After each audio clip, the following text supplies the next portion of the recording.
Hi everyone, and welcome back to Women versus Everything. This is a podcast about awesome women throughout history and people who overcame oppression and adversity and all of the awesome things that they did. I'm Jess. I'm here with my lovely co-host Grace. That's me.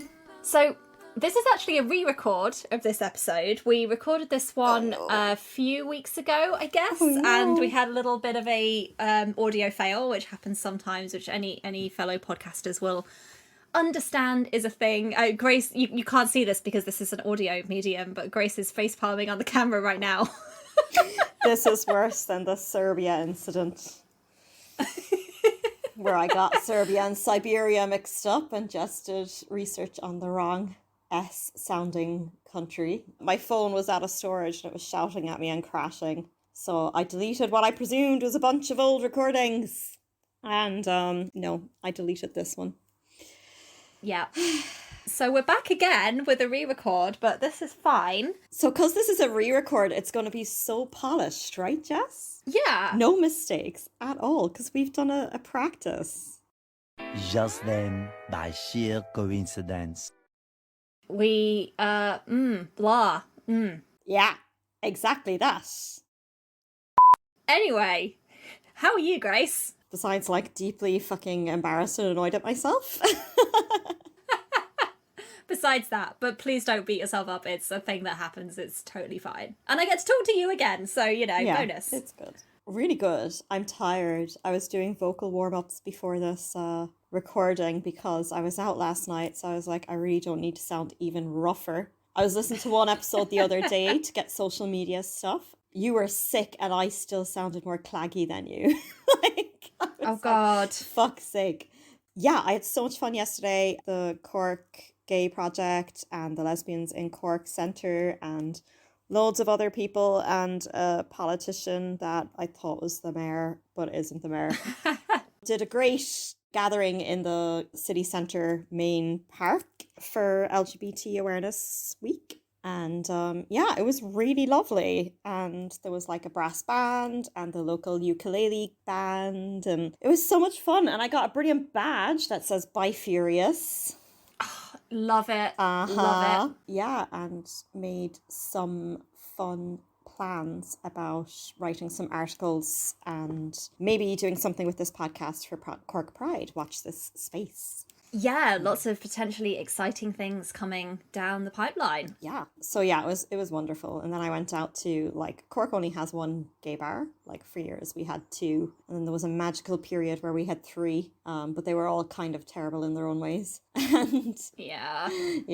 So now we have one and it's quite good. Like, it's nice, it's clean, it's friendly. And our local mainstream drag collective were there doing like really great performances, and I'm going to go see them again tonight for a Spice World. Oh, you're going out again? This is so good. I have been out the last 3 nights in a row. Wow. Yeah. I am tired just hearing about this, but that sounds awesome. Can we go to some of these places when I finally can come and visit you? Absolutely. We'll try and like make it at the same time as one of these regular performances. Yeah, so I need to like put on a drag face tonight, put on some 90s clothes, and we're going to watch Spice World the movie. And then watch... Will you please put photos of your outfit on our Instagram? You know it. I have cycling shorts. I have platform sandals. I'm going to rock the space buns with braids. That is the most 90s thing I've ever heard. I don't think I even did any of those things in the 90s, but No, I didn't either, because I was like a child. Oh, but yes, sweet child. That sounds awesome. Yeah, there is photos of me wearing double denim a lot from the 90s. So, yeah, my Instagram is @loveindisgrace if you want to check out the cringy amazingness that is dressing up. Yeah. What about you, Jess? How's your weekend going? Yeah, okay. Not as exciting as yours. Very busy few weeks coming up, and I just got back from a trip which we've already talked about on an episode that we've already recorded but is going to be released later than this one because time is weird when you release things out of order.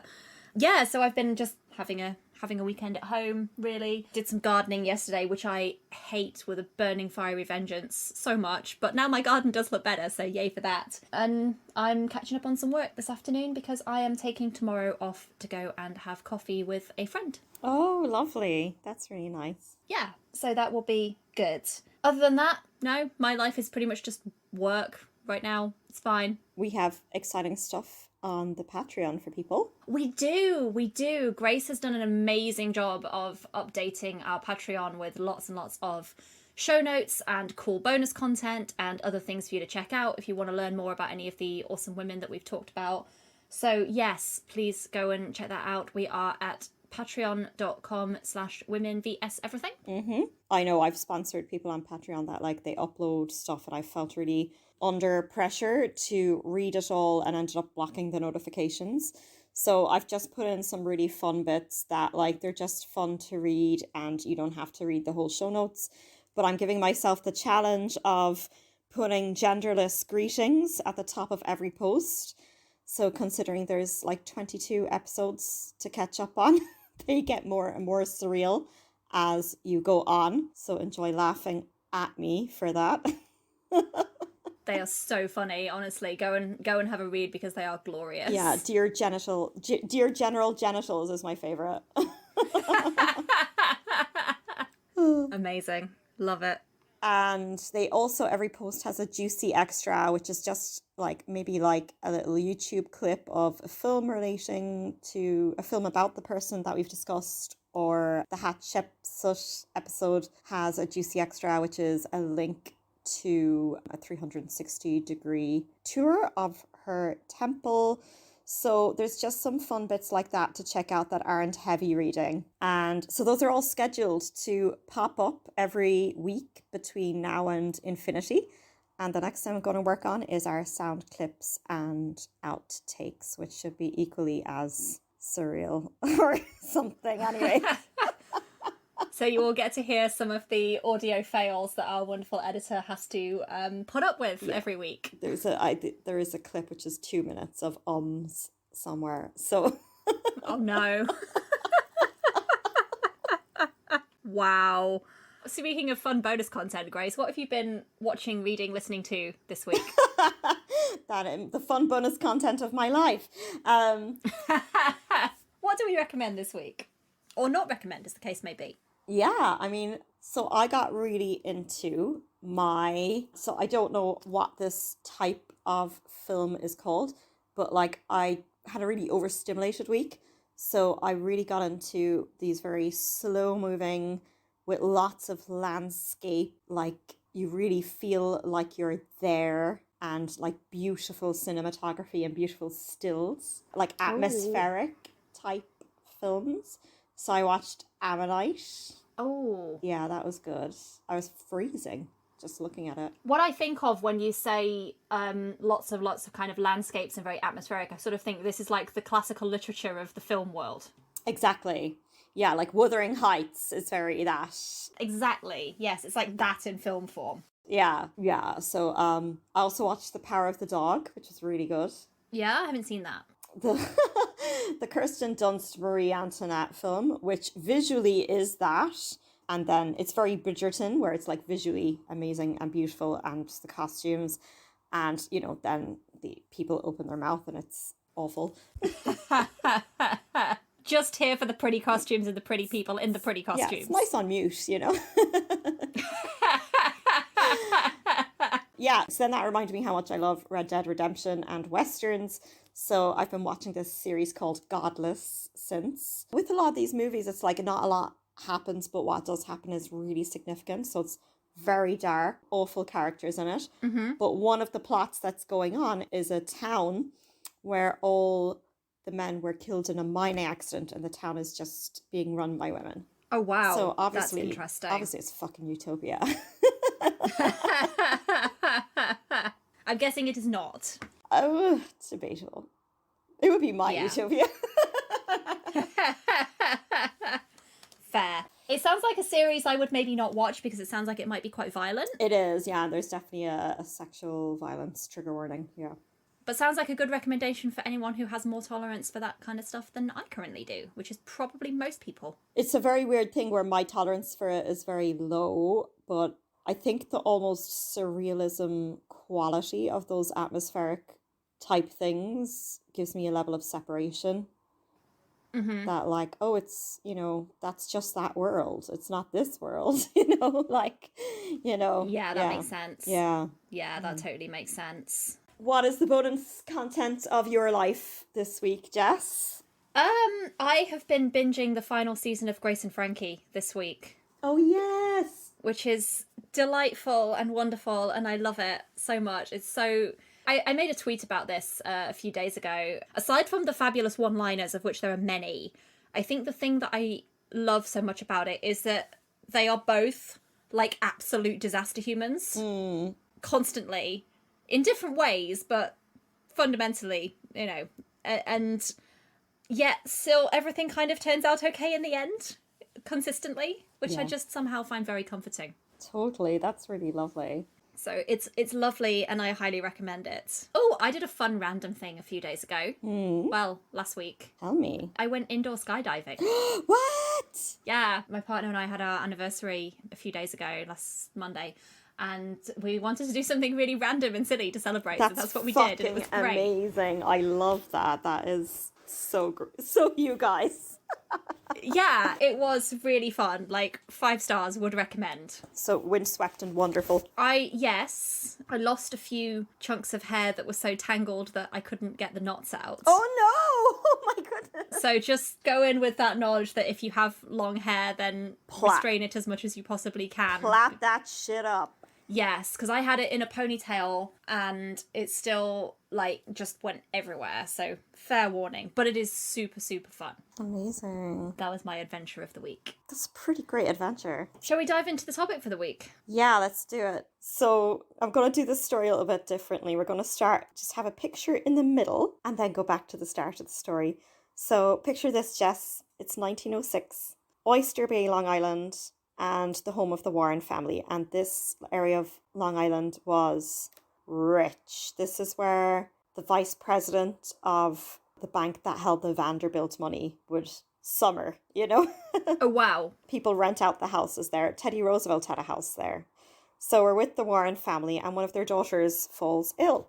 So, of course, they get the finest doctor over to take a look at her. And next thing you know, while he's on the way, another daughter falls ill. And they have headache, they have gastrointestinal distress, fatigue, swollen stomachs. Next thing you know, Mrs. Warren falls ill. And also some maids and a gardener do. Mm-hmm. The doctor diagnosed typhoid fever with all of them. And this was a shock to this family because that was a disease associated with dirt, crowding, poor people, and slovenly lifestyles. It had a 10% fatality rate, but that summer it was 18% fatality rate. Oh, wow. Yeah. And it usually affected 1% of the population. So to have 6 people in one house was very unusual.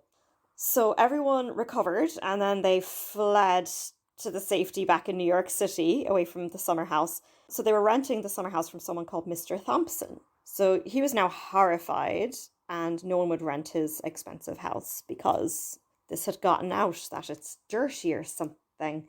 Also, paparazzi is going to play a role in this. How media of the time covered all of this is really significant. The story about this summer house actually got splashed on the front page of the New York Times. Oh, wow. Yeah, I mean, imagine. The New York Times blamed the water in the house. So it's a source of shame to have typhoid, basically. So Mr. Thompson paid experts to investigate the house, especially the plumbing, to see if the toilet water went anywhere near the kitchen, if there was a problem with the outhouse. They checked the sewer gas. They checked the drinking water. They checked even the suppliers. So they went to the dairy suppliers, the local farmers. This company was so thorough. It even went down to the local beach where there was a woman who sold clams and oh, wow, did some tests and questioned her. They couldn't find any source of this typhoid outbreak. So in desperation, Mr. Thompson hired what we would now call an epidemiologist. And his name was George Soper. He had a PhD from Columbia, and he would usually deal with outbreaks of diseases in college towns where the town or the university would argue about whose job it was to fix whatever had caused the outbreak or to deal with the sick people. So he'd 7 years experience, and he was known to be, we'll see this as it's coming up, he's a stickler, he's thorough. He even once had a house burned down because he thought it was just so ridden with whatever disease he was dealing with at this time. Wow. Yeah. Okay. So he reviewed this initial investigation and found no problems. And then he did his own, and he went through the log of every single person who'd been in that house that summer. And he found that the cook had actually quit suddenly, like just after the daughter got sick. And this wasn't unusual behavior, because what would happen is, in that society, I would have you over for dinner, Jess, and I'd be like, oh my God, my cook's amazing. You must try her specialty dish, la la la. And then you would find an opportunity, you know, because you're so sneaky, to go to the cook and say, hey, come work for me. I'll give you even more money. So this like poaching was really common. So poaching of staff, essentially. Yeah.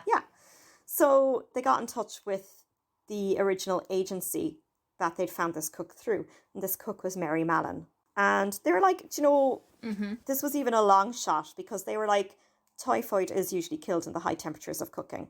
So George Soper is like, do you know, would she ever make salads? Would she ever And they were like, what's her specialty dish?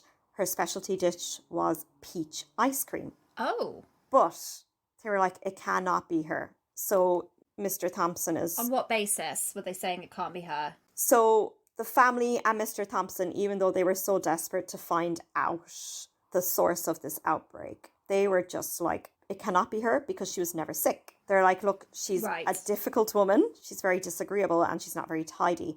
But she'd no signs of being tired. She'd no coughs. She never complained of pain. George Soper went to the agency and also went to several other agencies that Mary Mallon had worked with, and put together a comprehensive report for past 10 years, and found in that 10 years there had been multiple outbreaks of typhoid wherever she worked. So let's go back to the very start and find out who this woman is. Yeah, so the dates that Grace gave me for this episode were 1869 to 1938. The person was born in Tyrone County, Ireland, and then emigrated to New York at the age of 15. Some of the themes included emigration from Ireland to the USA, indentured servitude, kind of the racism and prejudice faced by those people who were emigrating, and the typhoid epidemic as well is a major theme in this one. Today we are going to talk about Mary Mallon, also known as Typhoid Mary, the most dangerous cook in America. I love this. This is so good. I didn't know her real name. It's kind of always been a story I've been fascinated with, but I still didn't know all of the details about. So, I also didn't know she was Irish. Oh, really? Yeah. Yeah, had no idea. Well, the sources for this are is other podcasts, basically. They did an episode about her on My Favorite Murder on Lore Podcast, which are like my favorites. There's also a podcast called Bad Bridget, which is all about that period in Irish immigration to America, and History Chicks. So someone recommended the History Chicks to me for that episode, where they go into maybe a lot more detail about how misogyny and racism played a role in this story.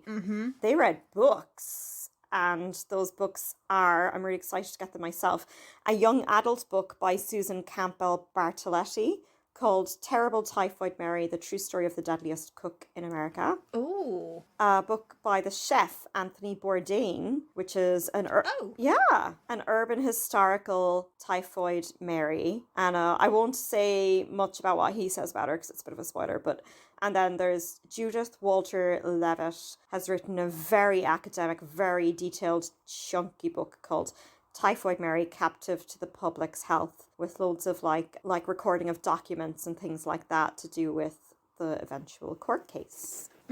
Yeah, and of course there's Wikipedia. You know, I've just been Wikipediaing and reading a lot of light articles about her for ages, but yeah, this is hopefully going to be an in-depth story of her life. Do you want to tell the listeners what life would have been like for her in Tyrone and then her journey at 15 to America? Yeah, absolutely. So she was born in 1869 in Tyrone in Ireland, and the kind of first wave of the women's movement internationally was sort of starting to happen around this time. In Ireland, as in so many places around the world, women were generally were kind of disenfranchised compared to men. And obviously Ireland was under the control of the UK at this time. I got that right, didn't I? Yeah. That is true. I'm sure that was true. Yes. Yeah, England be colonising. England be colonising. Yeah, so Ireland was under English control at that point. So a lot of the kind of civil and political disadvantages that faced women in the UK were also faced by women in Ireland. So once a woman was married, her identity functionally merged with her husband's identity for legal purposes. So that included things like guardianship over children, ownership of property, inheritance, all of those sorts of things. And women were highly restricted from the kinds of education that they could access as well. So universities and degrees were limited to men only at this point, which, you know, in practice meant that many of the professions were also closed to women. So the kind of main feminist activism at this point in Ireland was primarily led by middle-class women who were kind of unionist in their politics, which means basically in favour of Irish union with the UK, and typically Protestant religiously, and the Quakers were particularly prominent in this kind of women's movement at this time. So there was a few kind of issues that they were sort of primarily organising on that impacted women. And the main ones were property rights for married women, education, so allowing girls and young women to access the same kind of educational rights that boys could. So there was something called the 1878 Intermediate Education Act, followed by the 1879 University Act, which extended education provisions to girls and women. And then by 1908, all of the Irish universities had courses and degrees open to women as well. So that kind of made very large strides forward in education very quickly. The third issue was the vote, the parliamentary vote. So feminists believed that women would bring some of the attributes associated with femininity into the political world, and that would be a good thing. So these kind of, you know, caring, nurturing attributes that society associates with women, rightly or wrongly, they believe that they could bring those into the political decision-making space. And also they believe that having the vote in itself was a civil right that should be open to everyone. So there was this woman called Isabella Todd, who was kind of awesome, and we should do a whole episode on her at some point. She founded the North of Ireland Women's Suffrage Society in 1872. Along with the rest of the UK, women in Ireland got the vote in 1918 if they were over the age of 30 and had various property qualifications, whereas obviously men could, you know, vote at 21 with no property qualifications. So it still wasn't really equal. But from the point where Ireland separated from the UK in 1922, at that point, the Irish Free State gave equal voting rights to men and women. And the final one, the fight to repeal something called the Contagious Diseases Act. So there was this obsessive fear of what they referred to as venereal disease, and this kind of panic has been likened to the panic and the dread over AIDS kind of a century or so later. So these diseases were viewed as a cause of apparent weakness, and particularly when it came to like the British Army and the government, they were frightened that this epidemic would reduce the armed forces' ability to do their jobs, basically. So to counter this, the government introduced the Contagious Diseases Act, the first of which was in 1864. And essentially this meant that a woman could be arrested at any time on suspicion of being a sex worker, and she could be taken before a magistrate, and then she would essentially be ordered to submit to a forced medical examination to see if she was suffering from one of these diseases.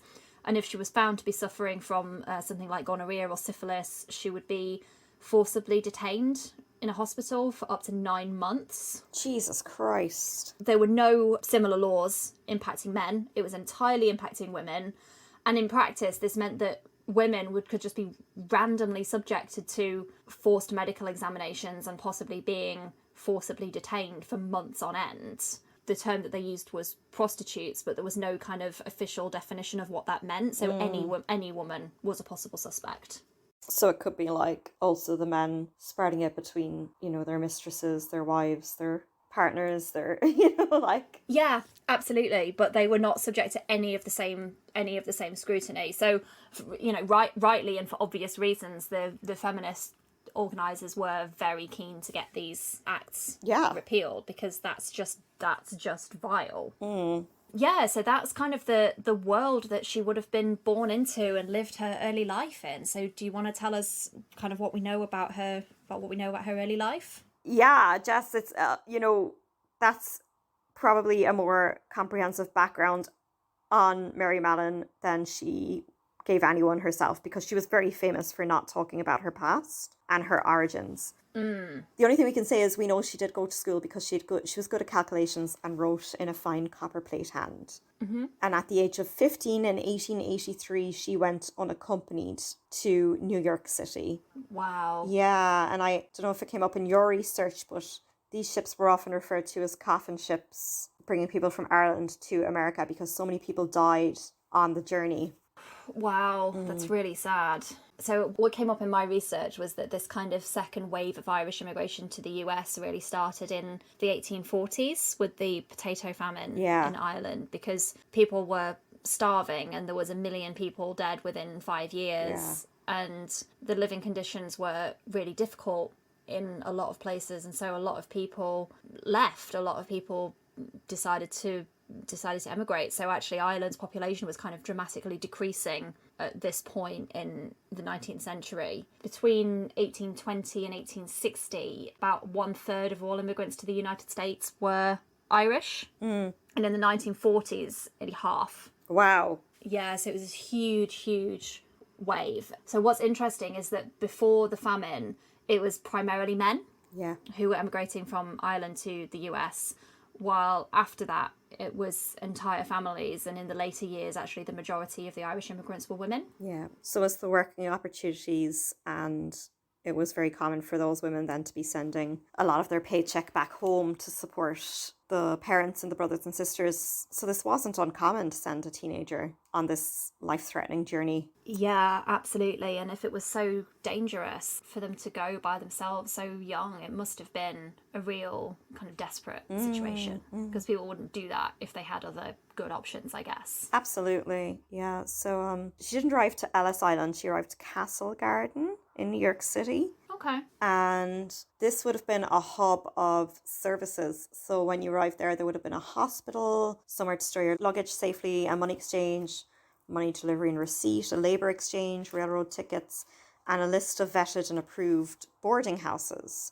So she was actually originally sent over to live with her aunt and uncle. The details are still very thin, but it's unlikely she was sent to school there, because school in New York City was mandatory until 14 at the time. And sadly, her aunt and uncle died very soon after she arrived, but she was already in the business of domestic employment. So, you know, she joined an agency, and through this agency she would have board. And it's possible she started off as a maid of all work, like a laundry and seamstress worker. She might have started off at the bottom of the ladder in a big house as a scullery maid and worked her way up.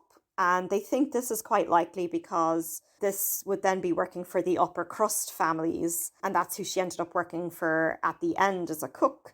So a cook was a status position. You had to be reliable and hardworking, and you would be working pre-dawn to like after midnight refreshments. And this documentation picks her up at the age of 31 in a resort town of Mamaroneck in New York in 1902. And in this town of Mamaroneck, a man came to visit the house she was working in and developed typhoid symptoms, but he'd been travelling around, so everyone just presumed he got the typhoid from somewhere else.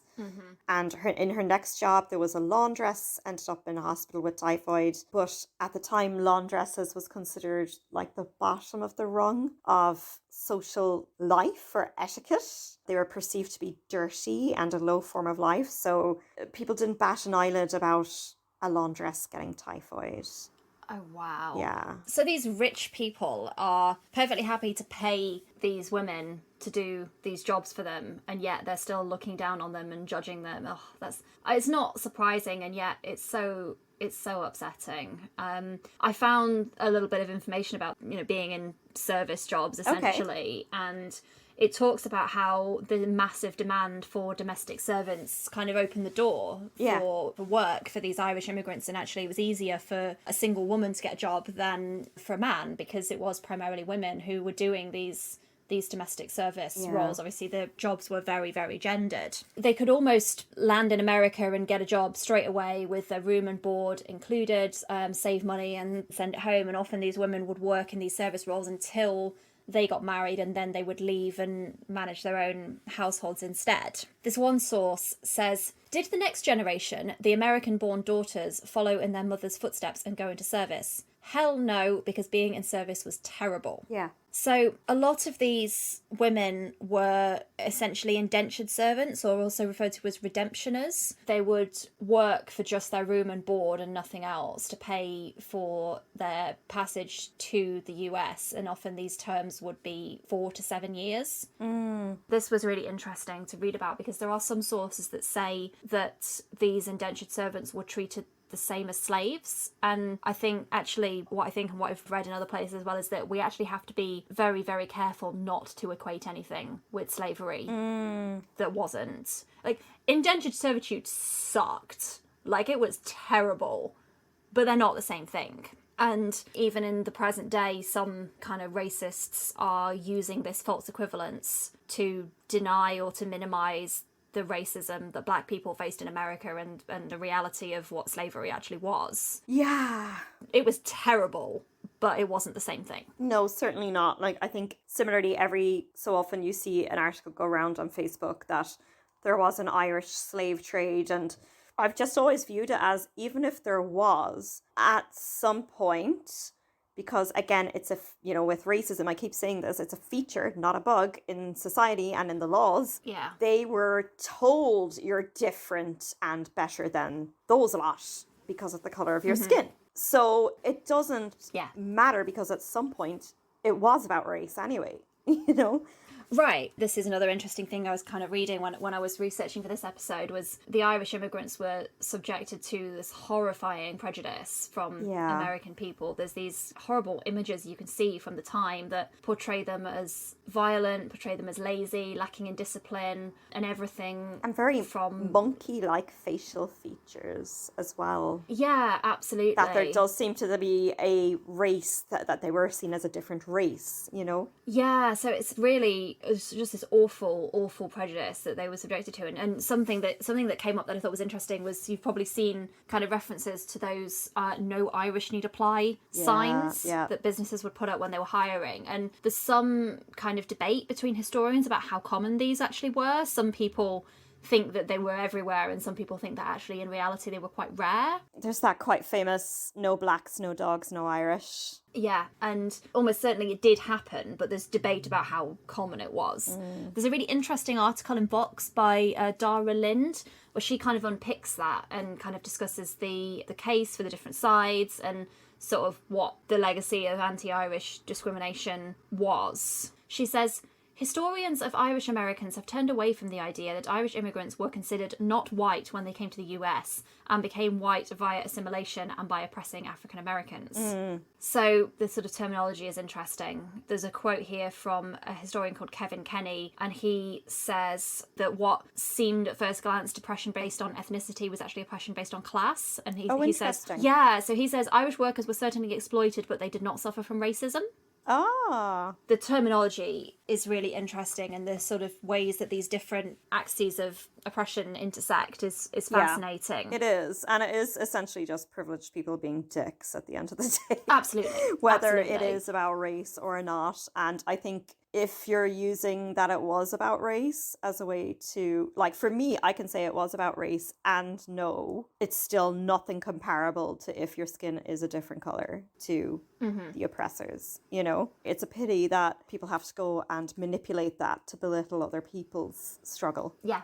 Absolutely. Absolutely. Can I tell you something disgusting? Trigger warning. Oh, yeah, go on. Yeah. We have a episode coming up about West Virginia. We do. And when I was researching that, and that does have the theme of racism in it, it discusses how there was a law created basically because so many men were raping and impregnating their indentured servants. Oh no. So there was a law created that if a woman got pregnant while in her indentured servitude, that period of 7 years was increased to, I think, 13.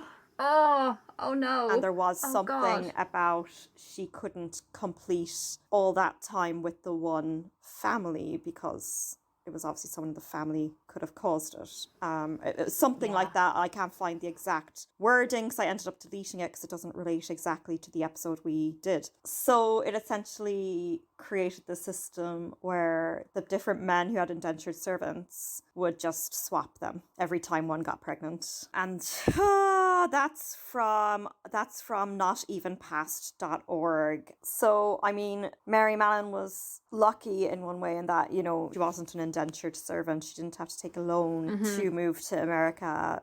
She was obviously sponsored by her aunt and uncle. And, you know, we don't even know what happened then because we've seen it where even people's relatives will sponsor them to come over. And it's still a completely exploitive situation. It's still human trafficking, basically, you know. Yeah. Which is going to come up in an episode we're going to be doing soon. Even though, like, her situation was so dire, there was just this imaginary ladder at which laundresses are at the bottom because they're washing your own dirty clothing. Like, it makes no sense to me. Ugh, yeah. In 1902, she worked at a house in Dark Harbour in Maine. And 7 of 9 members there got typhoid. The only 2 people who didn't was Mary herself and the dad. And then there was a nurse hired to treat the sick people. She got typhoid. So the cook was relied on a lot. And Mary got a $50 bonus at the end of the summer there. And it was presumed the footmen brought the disease into the kitchen with unsanitary hands. So it's again, we see like, oh, it must be the footmen because, you know, they're not clean. 1904, another house 4 servants fell ill. 1906 in Tuxedo, New York. Again, the laundress. And that 1906 then brought us up to this house with the Warren family in Oyster Bay, Long Island. So that's the inventory of her working history Dr. Sober found when he researched the different agencies. So this guy, Dr. Sober, he got really excited because he'd been reading literature about healthy carriers of typhoid fever from studies in Europe, but there was no case ever documented of it in America before. It'd never even been heard of in America before. So he had a testing kit to diagnose typhoid. So he tracked Mary down to Boyd household, where they had one daughter who was 25 and was sick with typhoid, and a maid had previously had typhoid as well. So just imagine you're in work, Jess, and this guy shows up at your place of work and knocks on the front door, calls you to it, and in front of your boss says he needs a sample of your poo because he thinks you have a highly stigmatized disease. Wow. That's what George Sober did. Wow. My dude, no, that is not the way to approach this issue. No. No, and the thing is, he's not even a medical doctor. He's done a PhD. So it's like, you're just like this fucking weirdo asking for my poo. That is, no. There was a crude understanding of bacteria at the time in people who'd studied that, but not for like lay people. So he's ranting about invisible monsters living in your body. You know, so you'd be like, okay, there's this lunatic at the door. At the time, it was thought that bad smells caused disease amongst the general population. So like everybody, the other employees in the house, Mary's own employers, were just appalled by this man. Mary grabbed a carving fork and chased him away, and they were all like, yeah, well done, Mary. That was appropriate because... Oh, good. So they were on her side. They were, because again, it was good. It was unheard of for someone to be healthy. So they're like, this man is he's off the wall altogether. So George Soper kept journals, of course he did. He's not the hero in this story. He seems like a rather egoic type. So he kept journals and he said, I felt rather lucky to escape. And his perception of that encounter was that he thought he was helping and he'd been very logical. And he felt very personally affronted by her blocking his success and publications he could get from documenting this case. Grace, tell the listeners what facial expression I'm making right now. You're making a loving, not all men facial expression. No, you're not. You are arching your eyebrows, the most arched I have ever seen your eyebrows. Oh God, dude, why? Do you want to know some facts about typhoid? They would be very relevant to the story. I feel like the listeners might want to know, like, what is this disease that we're talking about? Yeah. So it was kind of one of the most common diseases around at the time, along with things like tuberculosis and cholera, because a lot of people, and particularly a lot of these people who'd immigrated to the US, were living in these crowded kind of tenement living situations with very little in the way of sort of sanitation or running water or sewage or any of those kind of things. So these families would be crammed into these old rickety buildings where there was often sort of inches of stagnant water. There was often just trash lying around, and there was often no kind of ventilation or anything either. So these filthy living conditions, and that's how these infectious diseases spread. So typhoid is massively contagious. If an infected person passes the bacteria out of their body and someone else comes into contact with something that's been contaminated, if like food or drink, for example, gets contaminated even with a small amount, they can become infected, they can develop the disease. And the kind of symptoms are a high temperature, headache, aches and pains, tiredness, a cough. And sometimes as the infection progresses, people can lose their appetite, they can feel nauseous, they can get stomachache and diarrhea, and some people develop a rash as well. So if it's not treated, it just kind of gradually gets worse, and at that point it can become potentially fatal. Nowadays it's pretty uncommon in a lot of places. So in the UK, for example, there's around 300 infections a year. It's much more common in parts of the world that have poor sanitation or that have limited access to clean water. And according to the World Health Organization, it affects somewhere between 11 and 20 million people every year. Wow. And it kills about 128 to 161,000 every year. So this is interesting. There was a plague in Athens in the year 430 BC, which killed about a third of the population. Fuck. And some historians think that disease was typhoid fever. Wow. There was also this place called Jamestown, which was an English colony in Virginia. And again, some historians think that that colony essentially died out as a result of typhoid fever. So the disease killed more than 6,000 of the English settlers between 1607 and 1624, and it might have been responsible for eliminating the entire colony. Like, am I right in saying so it isn't just a case of wash your hands and this won't spread? No, it's not. It's because it's passed out of the body in poo primarily, and also in pee a little bit. If food or drink or water gets any of the bacteria in it, it's very, very easy to pass along, and it's not as simple as just washing your hands. I mean, that helps, obviously. Yeah. It's much more a matter of having that kind of infrastructure in place for sanitation and for clean water and proper sort of sewage treatment and all of those sorts of things. That's what really makes a difference. Public health is structural, not individual. Who knew? I know, right? And I think that's going to come up later in how she's portrayed, or even now there is this poster I so want, and it's this beautiful poster. She's making peach ice cream. The peaches are shaped like skulls, and it just says like Typhoid Mary says wash your feckin' hands, you know. Oh, that is wonderful. Yeah, I love it. I want it for my bathroom here. Fantastic. And also, you know, it isn't that simple. That's the kind of running joke of it. And Anthony Bourdain, in his book about her, is very sympathetic to her, you know? Yeah. He's like, the sanitary conditions in kitchens now aren't to a level where you could scrub every micro tiny being that might be on the ridge of a nail No, absolutely. off to prevent this happening, you know? Yeah, I mean, he goes into a bit more graphic than that, but I'm afraid I would never eat in a restaurant if I repeated it. But you know, he's like, it's the dinner rush. You have 140 dishes to prepare. You're not going to go do that, you know? Yeah, it's really interesting. Yeah, absolutely. Yeah, and the History Chicks is the first podcast I heard where they talked about that scapegoating that Mary's eventually going to face, you know? But for now, we're dealing with George Sober being a bit of a dick because, my God. So after he got chased off, what did he do next? Yeah, so he's already humiliated her in front of her employer and everything. He starts stalking her. So he found out she brought food to a house every day, like leftover food from her kitchen, and realised she had a boyfriend called August Bryhoff, who had a big dog. And he was a bit of a ne'er-do-well. He was an alcoholic and spent most of his time in the pub nearby.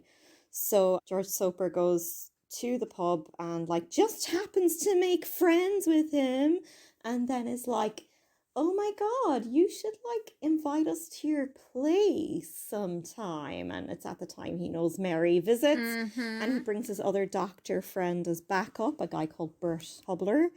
Mary, I mean, I'd like to think bedside manner has improved in doctors, but I'm not convinced.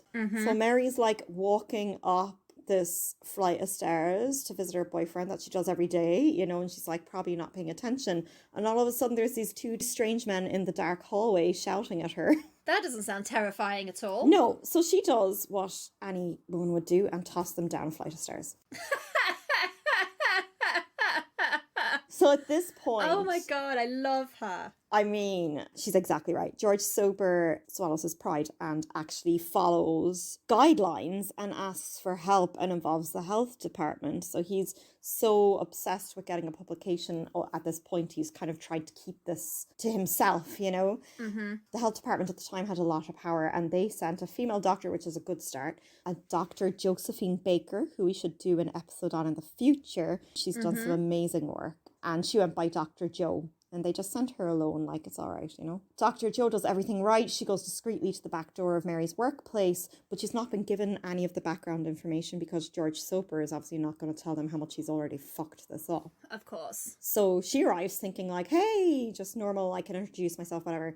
And instead Mary like sees her, refuses and curses at her. So Dr. Joe showed up the next day with 3 to 5 police officers and an ambulance. Oh no. Poor Mary. Mary ran, and for 3 hours everyone's running around looking for her, and they found her in the next door's outhouse, and there was objects blocking the door, so someone had again helped her hide from these people, because at this point everyone's just like, what is going on, do you know? She had to be wrestled into the ambulance with Dr. Joe sitting on top of her, and Mary's only 5'2", and in Dr. Joe's notes she said it was like being in a cage with an angry lion. Wow. Yeah.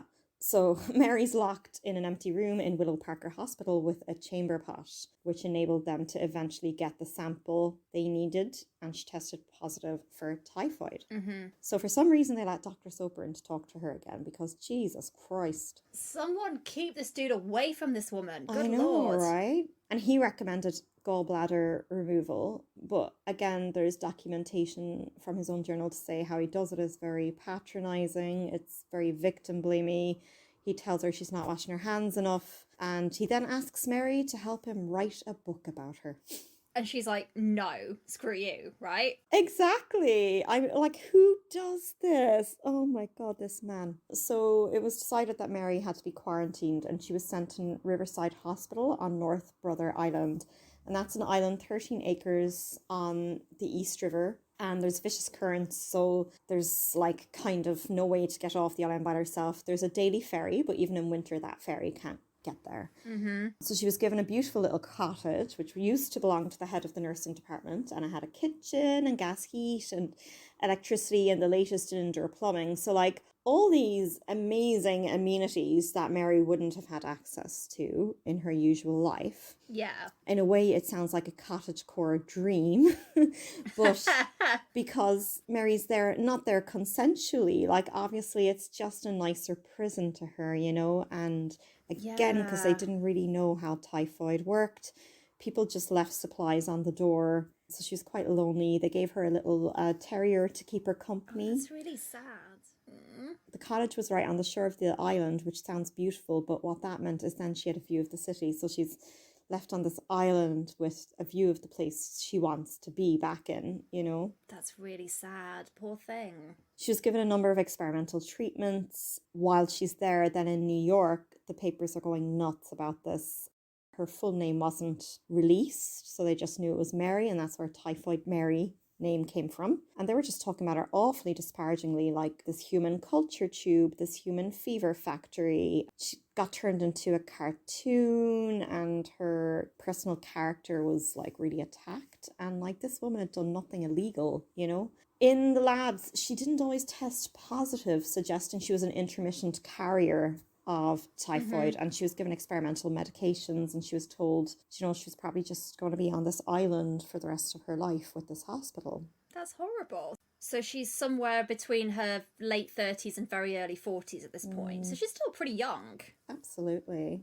So she's just facing, what, like decades of complete isolation on this island, essentially. Yeah. That's brutal. That's horrible. Yeah, so while she was there was this lawyer got in touch with her called August Bryhop. It's thought maybe he was employed by William Randolph Hearst, a newspaper publisher, to like improve publicity.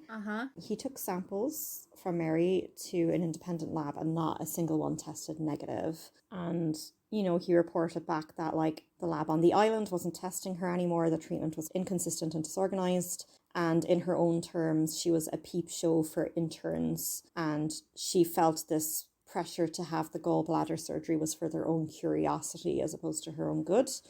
Mary wanted her name cleared and the harassment to stop, the harassment from George Soper in the health department. That seems very reasonable. Yeah, and she, you know, she didn't want to be passed along from custody to custody anymore. At this point, there was upwards of 50 more healthy carriers found in New York City, and nobody put them in isolation. Wow. So she wasn't even unique in that way. No, so I tried to find anything about these 50 people and I couldn't find it.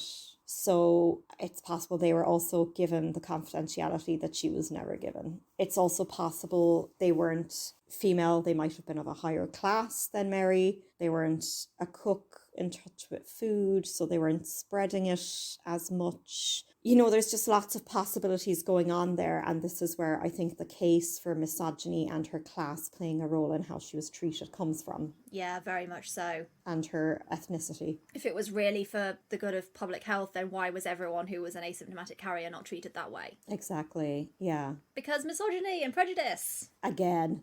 It's always the answer. It's always, I'm thinking of that meme, the Scooby-Doo meme. Let's find out who's really behind this. And it's like, oh God, yes. Every time, the patriarchy. Yeah, like, it's misogyny, it's classism, it's racism, who knew? So in June 1909, she'd been on the island for 2 years. Okay, so she'd been brought over on 1907. And her full name at this point had been revealed in the papers. She was brought before a judge with the support of her lawyer and campaigned that, you know, they had no authority to keep her. But the laws of the time stated that, quote, to accomplish and prevent the spread of disease, the government had the authority to burn buildings, seize people and property, and restrain the liberties of people. And the judge was very sympathetic, but was like, I'm bound by this law, and if it wasn't for that law, I would completely be campaigning for you to be released from custody. Mary said at this point, all the waters in the ocean couldn't clear me from this charge in the eyes of the health department. They want credit for protecting the rich. It seems incredible in a Christian society that human beings are being treated this way. So again, this is her also saying, you know, this is because I'm Irish, it's because I'm a cook, and the people who are not that need to be protected. And I think as well, because she's difficult, I think they wanted to make an example of her. Right, absolutely. Yeah. A year after this ruling, there was a new Commissioner of Health. There's a lot of different motives that were then happening, like this new Commissioner wanted publicity, or else was like, I'm sick of hearing about this, let's make it someone else's problem. So this Commissioner thought like, oh sure, she's been educated enough on how to not spread germs. So she was released as long as she made regular visits to the health department and did not work as a cook. And this is an example again of like rich people trying to help but not really understanding the nuances of the lives they're trying to improve to do it in a meaningful way. So if Mary can't cook, the only work that's left to her to do is being a laundress. I've already discussed, like, that's humiliating to her in this life, because it's the low status, the low pay, it's associated with dirt. So she tried to sue the city but was unsuccessful. For 2 years, she upheld her end of the deal. And then her boyfriend died of a heart attack. And it's thought maybe this was a catalyst for her to be like, I'm just sick of this. And she disappeared. But nobody went looking for her either. So, you know. Mm-hmm. So she could just kind of fade into obscurity at that point. Exactly. I think at that point it was just like, you know, this is too much work and we don't really know what we're doing, you know. Yeah. To give people the best benefit of the doubt, to give people the worst benefit of the doubt, it might be like, we know we've fucked up in this case. Let's just let her be, you know. In 1915, so 5 years later, there was 25 cases of typhoid in Sloan Women's Hospital in Manhattan Maternity Hospital. And this was a place known for its sanitation and being on like the cutting edge of like research about sanitation. So it was even weirder for typhoid to be here than in a rich person's house. So the health department's testing everyone, and one cook's sample came back positive. And it was a cook called Mary Brown. But by the time they went to find her, she'd moved on, and everyone's like, no, we don't know where she is or where she lives. She's very secretive, kept to herself. Dr. Sober claims he made the link. Of course he does. But Dr. Joe also documented that she knew, because she was the head of hygiene for children at the time. She was found hiding in a friend's house in Corona. I mean, ironic. Which is a neighborhood in Queens. And in the 5 years she'd been missing, she'd been working in restaurants, hotels, and a sanatorium in New Jersey using pseudonyms. And this time, I think because she knew working in a maternity hospital, she'd really fucked up, and she just came quietly. This is where public opinion really changes of her. She's no longer seen as a victim. It's like, you callous bitch. And she's sent back to North Brother Island. Once there, she was treated very differently this time. She was trained and given meaningful work and was given a small paycheck for helping around the hospital, housekeeping, making jewellery, administrative work, cleaning, and she was given jobs to do in the lab as well. But like, again, we don't know how much this work was actually meaningful because there's a noted bacteriologist on the island. He reported he had to like re-clean everything in the lab after her. Oh. Yeah, I think as well, like at this point, people understood like typhoid, you can't get typhoid from smells or being near someone. So she made friends on the island this time. Dr. Alexandra Plauska, who again was, because of her nationality, she was Russian. She was a bit of an outcast. So it was like, you know, we'll stick together. And there was another nurse with the surname Offspring that she made friends with, and they went for walks together and they'd chat. She made and sold cakes, and again, people would buy them but not eat them, you know, even though these would be cooked. There is a documented case where she, you know, there was an apple tree on the island and she came into the lab and gave a bacteriologist this beautiful, perfect apple off the tree. And he pretended to like knock some urine samples on it by accident, you know. She was eventually given permission for day visits to the city, where she'd often hang out with Dr. Palauska and even come to her house for dinner. And Dr. Palauska's daughters have said that, like, after Mary would leave, every dish on the table was put in a pot and boiled, you know. Mary did not allow typhoid to ever be discussed in her presence, and she maintained she was a victim of, like, a conspiracy until the day she died. Wow. In 1932, she was 63 and had a paralysing stroke, and she'd actually never let people into the cottage. So when people went in to, like, you know, 'cause she'd not been seen for a while and they went to check on her, they found the cottage was just in a state of such poor hygiene and she'd been hoarding, you know, so there's a lot of symptoms of like quite a deep depression there, the poor thing. Oh yeah, that's so sad. Yeah, in her stroke recovery, she was put on the children's ward, and these loyal friends came visiting her every week. She also had friends she made in the city on her day visits, and they would come and visit her. And she died on November 11th, 1939, after being on North Brother Hospital for 23 years. There's some accounts that say the autopsy that was performed after her death, that, you know, they found the gallbladder was riddled with typhoid and it was definitely the host of the disease, and if she just had that removed she would have been fine, but that's quite contested. Again, I wonder if George Soper made that report to be like, I was right all along. Yeah, how convenient for him.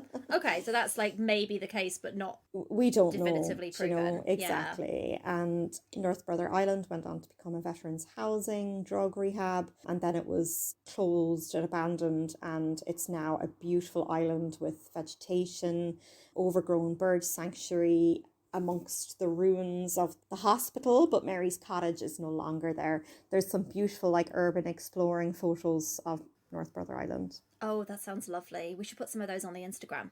There was another typhoid carrier who did cause 5 deaths called Tony Labella. Again, it's interesting. And Mary Mallon wasn't the only one to break conditions of freedom with carrying typhoid. Mary's legacy is Typhoid Mary. As a working class Irish woman in America, her infamy can also be attributed to her outright denial of her condition and refusal to cooperate. And that's from Ella Hassett, writing for the journal.ie. So that's a very sad story of Mary Mallon, aka Typhoid Mary. That is a really sad story. You know, and I think it's one of these things, again, this complex character. She was a victim and she was also, you know, a villain, you know, like. Yeah, you know? absolutely. Like going and working in the maternity hospital and going back to being a cook is kind of, you can understand it in the circumstances, but it's also pretty inexcusable. It is. I think she really believes she didn't have it. You know what I mean? Yeah. But that's not an excuse, you know, like your emotional response to something happening hurts other people. That's, you know. Yeah, that's not okay. Yeah. Thank you for that. That's really interesting. Good job. Thank you. Yeah, great story. Shall we cheer ourselves up with gratitude list? You know what? It's so fucking funny, Jess. There is this stereotype about people from Cork, Corkonians, you know, we're the rebel county. We think we're the capital. Like there's like the People's Republic of Cork is a whole thing. There's this whole joke about like just people from Cork think they're the best and they think they're from the best part of the world. Mm-hmm. But I fucking love my city, you know. And I'm so grateful for EU money because, oh my God, I remember the litter and the dirt and how prevalent drink driving was and how prevalent not wearing seatbelts was. Oh, really? My town I grew up in was like the only way you could go from us to our neighbouring county, Kerry, which is shit. Like, there are rivals. I hate them. Okay.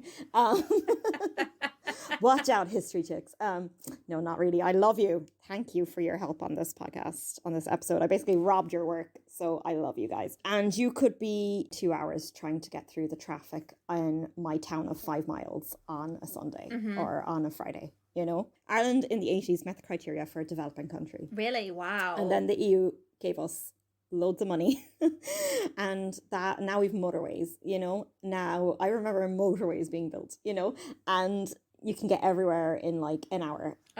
Our city is so beautiful and there's way more litter awareness. There's way less smoking. The traffic is better. They're pedestrianising the city. We were the European Capital of Culture one year. And, you know, if you go to my Instagram, it's all street art. I feel like sometimes like I'm in Berlin. Like I went on a solo holiday to Berlin and my favourite thing was the street art and I did the street art walking tour. And then I moved back here and I just cannot believe it, you know? So I just love it. I love that there's a thriving drag community to the point we have mainstream drag and like queerer, more underground drag, you know? Like, hello, you know? I don't know. I just feel really proud of it after seeing like the city centre all lit up yesterday for LGBTI Awareness Week. And I'm really grateful for that. And last weekend, I like read a piece that I'm working on about relationships at a Spoken Soul Sundays event. And, you know, there's like just all these cool events. It really feels so different and it feels more like home for queer and creative people, which has been, you know, Ireland's been a hard place to be different in. And it feels less like that every day, you know. So I'm grateful for the European Union. I'm grateful for my city. Jess, what are you grateful for? Oh, I don't know how to follow that. That was such a good one. Okay, I am grateful for positive online communities. Oh, that's a good one. Tell me your favorites. It's often like the internet just seems like this absolute cesspit of toxicity and like, you know what, certain parts of it can be, but also there's some really, really positive spaces. So there's I have a friend who I was chatting to this week. Hi, Heather, if you're listening. And we met online in a community for queer women in 2008. Wow. And we would never have met. Like, she lives in Oklahoma, where I have never been. I live in the UK, where she has never been. We would never have met. And we've been friends now for 14 years. That's crazy. She's bonkers. And the friend I'm meeting up with tomorrow, this is the first time we've hung out in person, but we met through like journo Twitter, essentially. No way. Which is great. Yeah, and I've been getting very heavily involved in like theatre Twitter and that sort of thing, and it's just really, there are nice pockets of the internet and you can meet cool people, which is really nice, when it often just seems to be at the moment people making jokes about domestic violence and yelling at each other. So you haven't said it directly, Jess, but I know you're talking about how excited you are Elon Musk is taking over Twitter. Oh, I hate him so much. He is the worst. Anyhow, yeah, so that is our gratitude corner for the week. And you can always tweet us or comment on our Instagram or find us in all of the places and tell us what your gratitude corner for the week is. Yes. I was just saying it before we recorded, but I do feel like Instagram with its algorithms has gone a bit like Twitter, where you're kind of just talking into the void and it's very hard to get anyone except bots replying or engaging with your posts. We get so many bots on the Instagram, and every time I see, oh, we have comments, and then I look and I'm like, oh, it's another bot. Exactly. Feel free to interact with us. I've put up some fun posts. Yeah, so that's Women vs Everything on Instagram. Yes, find us in all of the places, and WV Everything Pod on Twitter. Women vs Everything on Facebook. Yes, and if you want to throw money at us but you don't want to commit to a monthly contribution, then you can send us one-off funds at buymeacoffee.com/women vs everything. Yeah, and if you do want to give us monthly contributions, which start at €1 or £1, I don't know what currency we're in. We haven't decided what nationality our podcast is yet. We're fighting over its passport, because I will not have any offspring of mine have a British passport. Honestly, that is entirely fair. Yeah. It'll have to stand in the long queue at airports. Oh, God, honestly, don't get me started. Okay, everybody, until next time, be nice to immigrants and love women. Bye! Bye!